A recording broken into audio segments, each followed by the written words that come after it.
بسم اللہ الرحمن الرحیم۔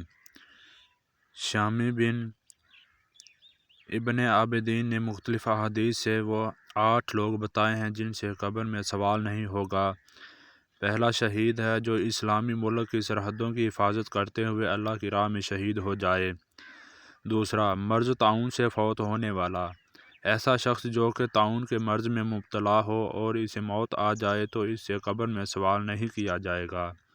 تیسرا، طاعون کے زمانے میں طاعون کے علاوہ کسی اور بیماری سے فوت ہونے والے شخص سے بھی سوال و جواب نہیں ہوگا۔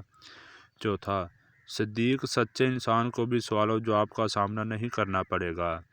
جو انسان ساری زندگی سچ بولے اور کبھی جھوٹ نہ بولے، اس سے سوال نہیں کیا جائے گا۔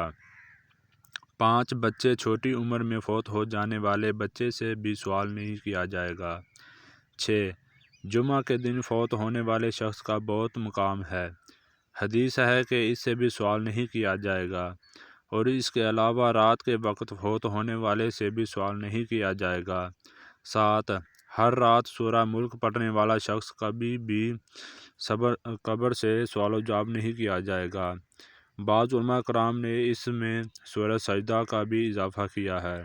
8، اپنی بیماری میں قل ھو اللہ احد پڑھنے والا اور جو بیماری میں اسی کا ورد رکھے، اس سے بھی سوال و جواب نہیں کیا جائے گا۔